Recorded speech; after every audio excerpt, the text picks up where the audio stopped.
The wheel of time turns and ages come and pass, leaving memories that become legend. Legend fades to myth, and even myth is long forgotten when the age that gave it birth comes again.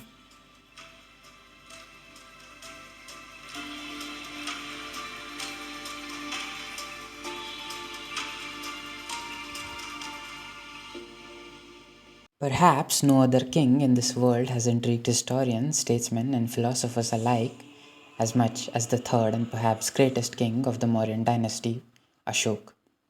During his time, Ashoka was well known all over the known world. His message had reached the end of the world, and his legacy, the Buddhist kingdoms everywhere outside India. In his own country, Ashoka was omnipresent. The Ashokan rock edict sprung up all over South Asia, and his administrative policies provided for all people, for every subject, was like a child for the king. Ashok's name, it would seem, would be etched in history forever, never to be forgotten. Right? But well, Ashok's name was indeed forgotten from the public memory for a long period of time. His legacy was almost erased from history by the revival of Hindu empires, and even more so by the successive onslaughts of Islamic invasions. Periodically, Muslim rulers and invaders would stumble on Ashok's amazing rock edicts and pillars and be awed by its beauty. But they could not figure out who was responsible behind these masterpieces. The Hindu Pandits who were summoned to explain could not read the inscriptions either and made up stories to please the kings. Local legends in the villages talked about a mythical race of giants who used the giant pillars as a walking sticks, or that it may have belonged to the Pandav Bhim, who was famed for his strength. Ashoka was ultimately rediscovered thanks to the effort of James Prinsep in 1837, who deciphered the Brahmi script, and suddenly the Ashokan edicts were finally readable.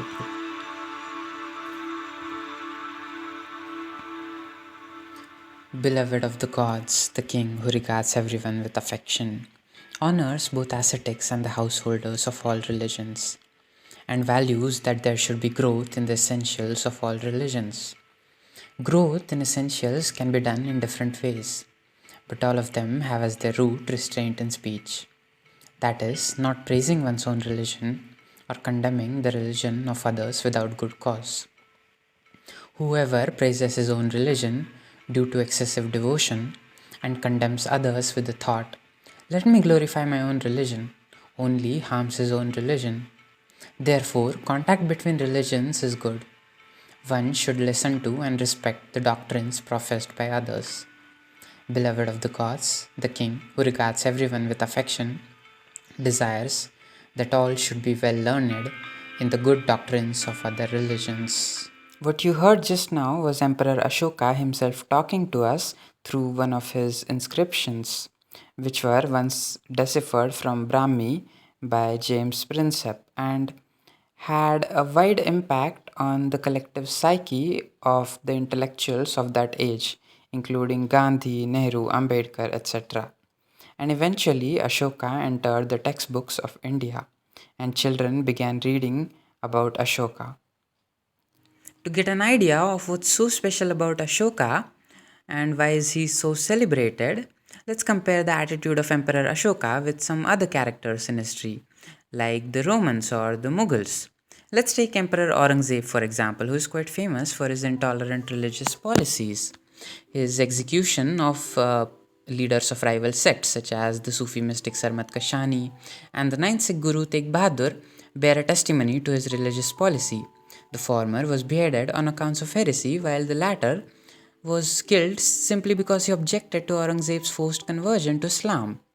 Aurangzeb even banned the celebration of the Zoroastrian festival Nowruz, along with some other un-Islamic ceremonies. His destruction of the Keshavdev temple in Mathura or the Gyanvapi temple in Kashi is also well known, and not to forget the unjust jizya tax, which is imposed on all non-Muslims. Another such example is the late Roman Empire, which was as diverse as Ashoka's India, but when Christianity took over, the emperors adopted a very different approach to religion. Beginning with Constantine the Great and his sons Constantius II, the emperors closed all non Christian temples and forbade the so called pagan rituals on pain of death. The persecution culminated under the reign of Emperor Theodosius, whose name means given by God, who in 391 issued the Theodosian decrees that effectively made all religions except Christianity and Judaism illegal. According to the new laws, one could be executed even for worshipping Jupiter or Mithras in the privacy of one's own home. As part of their campaign to cleanse the empire of all infidel heritage, the Christian emperors also suppressed the Olympic Games, which were celebrated for more than 1,000 years by then.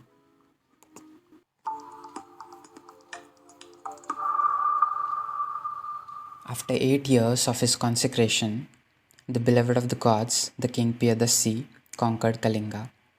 150,000 people were deported, 100,000 were killed, and many times that number perished. Afterwards, now that Kalinga was annexed, the beloved of the gods very earnestly practiced Dhamma, desired Dhamma, and taught Dhamma. Now, the beloved of the gods feels deep remorse on conquering the Kalingas. The story of Ashoka's conversion to Buddhism after the Kalinga War is a quite popular one, and we have all read it in our history textbooks. But that's what historians thought earlier. Modern scholarship suggests that Ashoka was a Buddhist 2 years before the Kalinga War. He confirms this in one of his edicts that initially he was a lay follower of Buddha and his interest in Dhamma grew gradually over time. The story of a dramatic epiphany and overnight change might not be true, but it cannot be denied that the Kalinga War was a turning point in Ashoka's life, and he did feel remorse, which is quite evident from his edicts. In another edict, he says that earlier hundreds of animals were slaughtered every day in his royal kitchen, but now it is just 3 and soon he will reduce it to 0. You see, change was not easy for Ashoka. In fact, at one instance, he says, Dhamma is hard, and I have done the hard thing. His life story is a proof that change may not come overnight, but it is definitely possible.